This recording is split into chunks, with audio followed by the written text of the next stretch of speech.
बड़ी खबर आ रही है काशीपुर से। काशीपुर के प्रतापपुर चौकी क्षेत्र में हिंदू संगठनों ने चौकी पहुंचकर किया प्रदर्शन। आपको बता दें, हिंदू संगठनों द्वारा एक समुदाय विशेष के व्यक्ति द्वारा एक हिंदू धर्म की लड़की के साथ कई सालों से संबंध रखे जा रहे थे। इस बीच समुदाय विशेष के व्यक्ति द्वारा उस महिला का उत्पीड़न भी किया गया, साथ ही शादी करने की बात पर टालमटोल की गई। इसके बाद उस महिला ने कानूनी कार्रवाई की मांग की है। वहीं हिंदू संगठनों ने प्रतापपुर चौकी पहुंचकर पुलिस से सख्त कार्रवाई की मांग की है और समुदाय विशेष के युवक को कड़ी सजा देने की बात कही है। Bureau report, सुरागीलाल news.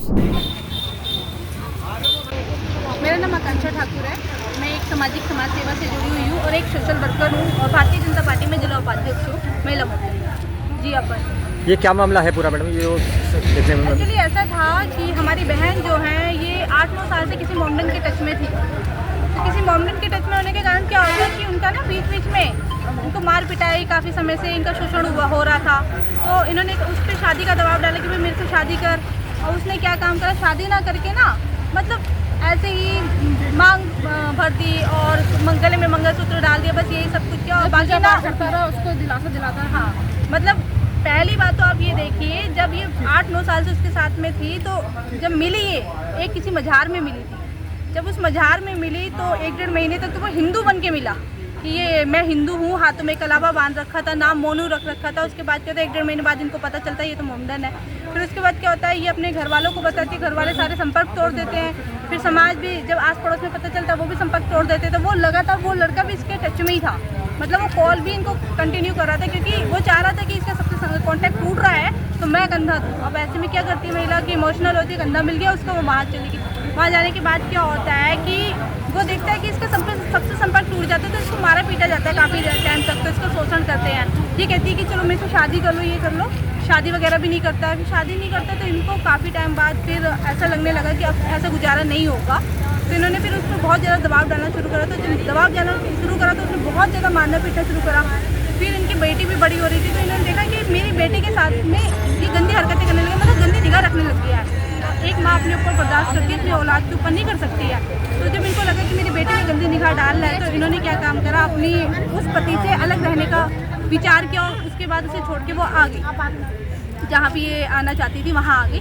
वहाँ आने के बाद क्या होता है, फिर उनका जो वही जाकिर जो है वो वहाँ भी आ जाता है। फिर वहाँ पे मुलाकात वगैरह करता है, इनको इमोशनली ब्लैकमेल करता है, मारना पीटना शुरू करता है और वहाँ भी इनका संपर्क छोड़ता है इनसे। तो फिर उसके बाद जब ये पीड़ित बहुत ज़्यादा परेशान होगी तो इन्होंने देखा कि जब उधर से संपर्क करने की कोशिश की तो किसी सूरत से मेरा नंबर मिला, मेरे भाइयों का नंबर मिला। तो इन्होंने संपर्क किया। फिर इन्होंने अपनी पूरी घटना बताई कि मेरे साथ में ऐसे ऐसे हुआ है और मेरी बच्ची के साथ में ऐसे ऐसे हो रहा है। तो फिर हम सब लोगों ने मिलकर आवाज़ उठाई और हम चाहते हैं कि इस चीज़ को देखते हैं, मैं तो यही कहना चाहूँगी अपनी समाज की बहनों से कि देखो, सिर्फ और सिर्फ अपने माता पिता के अलावा तुम्हारा इस संसार में कोई नहीं है। और अपने माँ बाप पे भरोसा करो, अपने माँ बाप के रिश्ते को रिश्ता समझो, वही आपके लिए समाज में सबसे उच्च स्तर पे हैं, वही आपके माँ बाप हैं, वही आपका भला सोचते हैं और उन्हीं के साथ रहो। कोई आपका शाकिर हिंदू नहीं बन सकता है। जो इकट्ठे हुए हैं किस मामले को लेकर हुए? मेरा नाम माधुरी पाल वैश्य से हूँ। आज का जो मामला था, एक बहन के साथ लव जिहाद का मामला था, जिसमें जो बहन थी वो 8 सालों से एक मोमडन के साथ रह रही थी, जिसका उसे 8 साल पहले 1-1.5 महीने बाद पता चला था, जो कि उसके साथ जागती कर रहा था, उसके साथ मारपीट कर रहा था। अब उसके साथ जब तक वो उसने बर्दाश्त किया, जब उसकी बेटी भी बात आई, उसकी 12-13 साल की एक बेटी थी, उसके साथ भी उसने यही करना चाहा। पर उस चीज़ का जब उसकी माँ को पता चला, उस बहन को पता चला, तो उसने सोचा ये गलत, उसके खिलाफ उस चीज़ के लिए उसने आवाज़ उठाई। जैसे हमारी एक बहन है संस्था हुई, उन्होंने हमें बुलाया, हम इसलिए आए यहाँ पे ताकि बहन को इंसाफ मिले और ताकि ऐसा कोई आगे करने की हिम्मत ना कर सके और लव जिहाद को जितना भी किया जा सके कंट्रोल करें।